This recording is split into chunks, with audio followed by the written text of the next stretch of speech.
harus belajar bahasa Mandarin. 为什么我们要学汉语？第一个原因呢，因为中国是一个发展速度很快的一个国家。Karena alasan pertama adalah karena Tiongkok saat ini adalah negara dengan pertumbuhan yang sangat cepat di dunia ini. Kalau bukan yang tercepat. Kita mungkin bisa mengutip sejarah sekilas. Tiongkok baru merdeka pada tahun 49, Indonesia merdeka tahun 45. Tiongkok adalah adiknya Indonesia dari segi usia. 49 sampai 78 Tiongkok masih jauh lebih miskin dibandingkan dengan Indonesia. Tapi Bapak Ibu sekalian, setelah 78 diejawantahkan apa yang disebut sebagai kebijakan Kaige Kaifang, reformasi dan keterbukaan dalam waktu hanya sekitar 40 tahun, Tiongkok sudah menjadi negara yang bisa sanggup membikin ketar-ketir Amerika. Sementara Indonesia dari 45 sampai tahun 2023 ini GDP kita paling gampang kalau untuk mengukur suatu kekuatan ekonomi masih bertengger di angka ribuan US dollar, sementara Tiongkok sudah belasan ribu US dollar. Ini suatu hal yang luar biasa yang mesti bisa menyemangati kita kenapa kita wajib belajar bahasa Mandarin. Karena kita tidak boleh ketinggalan akan laju perekonomian Tiongkok yang luar biasa cepat ini. Itu alasan yang pertama. Alasan yang kedua adalah 因为中国是世界上人口最多的国家，而华人遍布在世界各地。Karena penduduk Tiongkok saat ini adalah penduduk paling banyak di dunia dan orang-orang Tionghoa menyebar di mana-mana. Bayangkan, masyarakat Tiongkok sekarang jumlahnya 1,4 miliar. Tentu ada suatu data yang menyebutkan bahwa secara demografi masyarakat Tiongkok jumlahnya akan disalip oleh India. Tapi secara kekuatan ekonomi, India dengan Tiongkok masih mempunyai jarak yang luar biasa. Mungkin bisa dikatakan bagaikan langit dan sumur saat ini.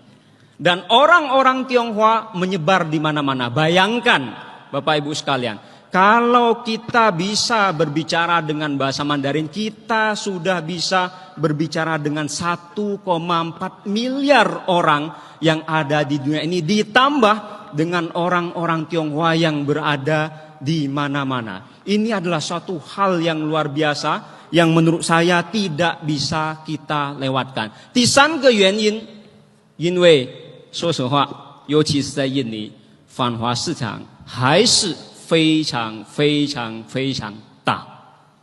Karena mohon maaf, anti terhadap China, baik China sebagai bangsa maupun China sebagai negara di Indonesia ini khususnya masih sangat besar sekali Bapak Ibu sekalian. Terutama mungkin 到了政治年可能会有一些人挑拨离间 dan mungkin bisa dimanfaatkan oleh orang-orang tertentu, kelompok-kelompok tertentu untuk memecah belah persatuan Indonesia ini yang sangat dipentingkan bangsa kita untuk bisa membangun negara ini menjadi lebih baik. 为什么我们可以问印尼人他有很大的反华市场呢?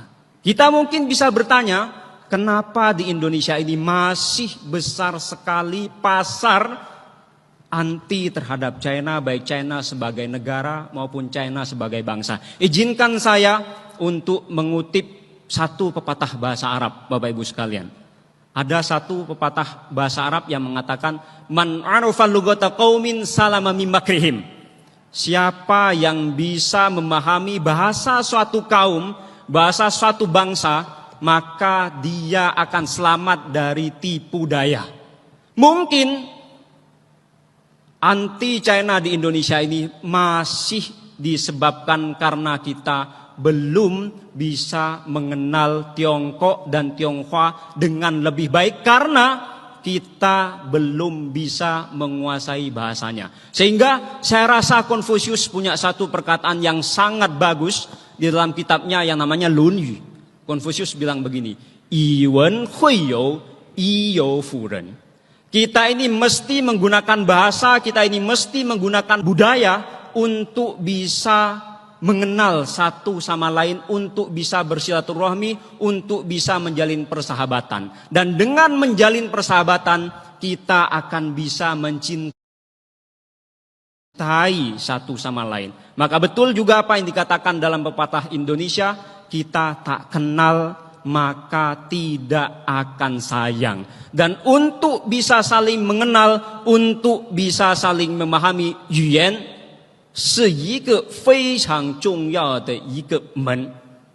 Bahasa menurut saya adalah pintu yang paling penting untuk bisa kita buka, Bapak Ibu sekalian. Lalu, apakah cukup hanya dengan belajar bahasanya saja? 我觉得不够. Kalau menurut saya masih belum cukup. 为什么？因为中文是一个博大精深的语言. Karena bahasa Mandarin adalah bahasa yang sangat dalam maknanya, penuh dengan filosofi kehidupan. Tadi saya sempat berkomunikasi dengan jajaran pengurus di Universitas Macung, menyampaikan kekhawatirannya akan degradasi moral yang ada di Indonesia ini.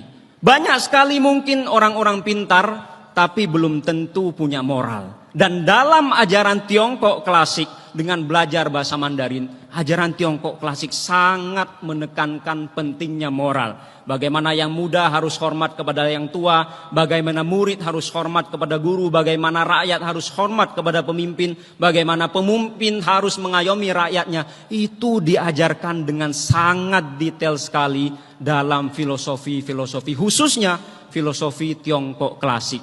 Itu paling tidak mengapa kita harus belajar bahasa Mandarin dalam kesempatan ini. Bapak Ibu sekalian, di Tiongkok sana, saya pada tahun 2019 yang lalu sempat mendirikan jurusan bahasa Indonesia di salah satu kampus di Tiongkok, dan sekarang sudah menjamur jurusan-jurusan bahasa Indonesia yang dibuka di kampus-kampus di Tiongkok, baik di Beijing, di Shanghai, di Guangzhou, dan tempat-tempat lainnya. Bayangkan Bapak Ibu sekalian, orang Tiongkok sekarang dipersiapkan diri oleh pemerintahnya untuk bisa mengenal lebih dalam tentang Indonesia.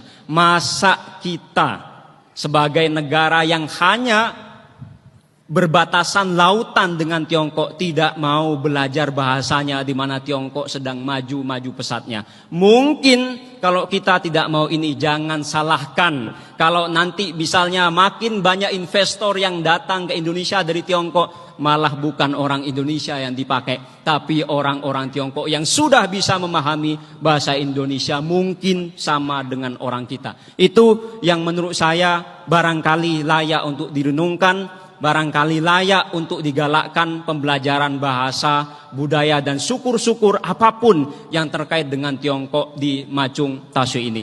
Saya kira itu saja yang bisa saya sampaikan, Bapak Ibu sekalian. Tentu 很多问题，很多错误，请大家，请各位，请多多包涵，谢谢大家。Assalamualaikum warahmatullahi wabarakatuh。